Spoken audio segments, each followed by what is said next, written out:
현지 시간으로 6월 13일 밤 9시 이스라엘 의회는 특별총회에서 의원 투표를 통해 야권 정당들이 참여하는 새 연립정부를 승인했습니다.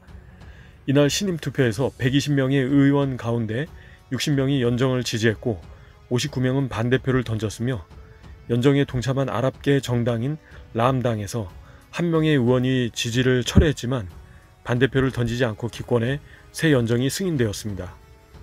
6월 13일 하마스의 한 고위 관리는 다가오는 6월 15일에 예루살렘 올드시티 일부를 통과할 것으로 예정된 유대 민족주의자들의 깃발 행진을 두고 이스라엘의 모든 도시를 공격하는 것은 여전히 유효하다는 경고를 했다고 현지 뉴스 매체는 보도했습니다. 이번 깃발 행진에 대한 최종 승인은 신임 공안 부장관인 오메르 발레프가 근무 첫날인 6월 14일 월요일에 결정할 예정입니다. 이로써 중도 성향의 예시 아티드를 중심으로 좌파, 우파, 아랍계 등 8개 야권 정당이 동참하는 거국 연정이 공식 출범하게 되어 차기 정부 임기 전반기인 2023년 8월까지 극우 정당 야미나당의 납달리 베넷 대표가 이스라엘 총리직을 맡으며 이번 거국 연정 설계자인 예시 아티드 당의 야이르 라피드 대표는 먼저 외무장관직을 맡고 2년 후 총리직을 승계하게 됩니다. 에델스타인 이스라엘 보건부 장관은 오늘 6월 15일부터 실내 마스크 착용 의무화 지침을 해제한다고 밝혔습니다. 다만 16세 미만의 경우 대다수가 아직 백신을 접종하지 못했기 때문에 학교에서는 계속 마스크를 써야 하며 12세에서 15세에 대한 백신 접종이 성공적으로 진행되고 감염률 등의 지표가 지속적으로 개선될 경우 학교에서의 실내 마스크 착용 의무화 지침도 해제할 계획이라고 그는 덧붙여 말했습니다. 이스라엘 정부는 7월 1일부터 코로나 바이러스 백신을 접종한 외국인 방문객의 입국 절차를 완화하여 이스라엘에 입국할 수 있도록 허가한다고 6월 10일 발표했습니다. 이스라엘 관광부 장관은 이스라엘이 관광을 개방하고 경제 이익을 위해 백신 접종률이 높은 국가들의 이점을 활용할 때가 다가왔다고 언급하며 정부 방침을 환영했습니다. 그러나 현 초기 단계에서는 이스라엘 내 친인척을 방문하려고 하는 백신 접종을 마친 해외 관광객들의 입국만을 허용한다고 밝혔습니다.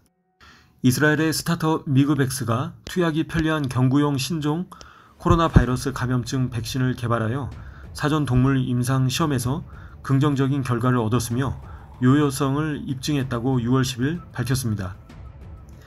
미그백스 측은 또한 코로나19 백신 접종자에 대한 부스터샷이 효과적일 것으로 예상하며 코로나19 변이 확산으로 백신의 추가적인 3차 접종 가능성이 커지고 있기 때문에 계획대로 백신 개발이 진행될 경우 이르면 2022년 봄, 즉 코로나19 백신 3차 접종 시기에 맞춰 출시가 가능할 것으로 예상된다고 밝혔습니다. 6월 13일 오후 경찰은 예루살렘 교회 지역인 메바제르지온에서 화재가 발생하자 인근 주민들을 대피시켰습니다. 또한 현지 소식통에 따르면 서한지구 남부에 있는 아도라 정착촌에서 산불이 발생하여 정착촌 주민들이 대피하였습니다. 지난주 예루살렘 외곽과 서한지구 내에서 대규모 산불이 여러 차례 발생하여 일부 주민들이 일시적으로 대피하고 수많은 도로가 폐쇄되었습니다. 당시 보고서에 따르면 당국은 화재가 고의적인 방화 테러 행위일 수 있다고 의심했습니다.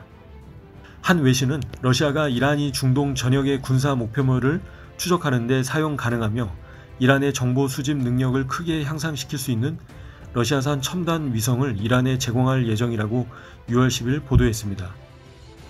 또한 이 외신은 기술적으로는 민간 위성이지만 이란은 이스라엘 군시설부터 미군 기지, 사우디 정유 공장에 이르기까지 지속적으로 감시할 수 있는 능력을 갖게 될 것이라고 전했으며 이란이 레바논의 헤즈볼라, 예멘의 후티, 이라크에서 활동하는 민병대와 같은 지역의 테러리스트와 정보를 공유할 수 있을 것이라고 보도했습니다.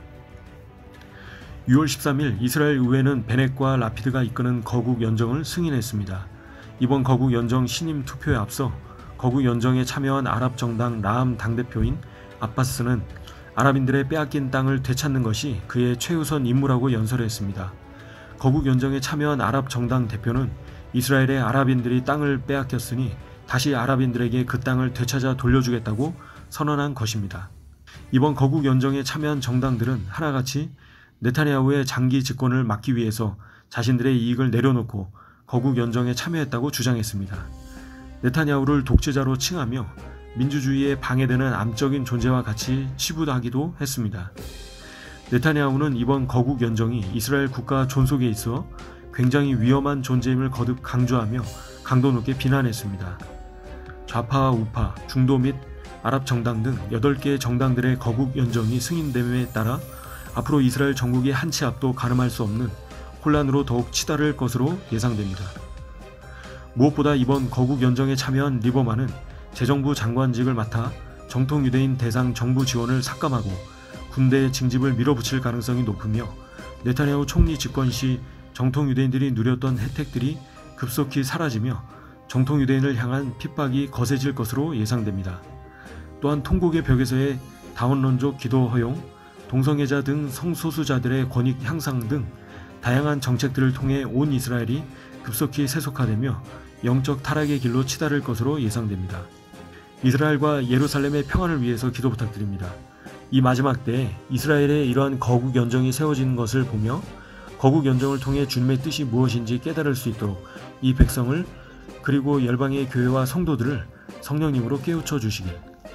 이스라엘 백성이 이번 거국 연정 구성을 통해 지금 때가 악함을 깊이 깨닫고 세월을 아끼며 주님의 말씀과 계명으로 돌아가 지켜 행하는 지혜로운 자들이 되도록, 무엇보다 주님께는 아주 경한 일, 즉 주님의 백성 이스라엘의 남은 자들을 속히 구원해 주시길 함께 기도 부탁드립니다. 감사합니다. 그런즉 너희가 어떻게 행할 것을 자세히 주의하여 지혜 없는 자같이 말고 오직 지혜 있는 자같이 하여 세월을 아끼라. 때가 악하니라. 그러므로 어리석은 자가 되지 말고 오직 주의 뜻이 무엇인가 이해하라. 에베소서 5장 15절에서 17절 말씀.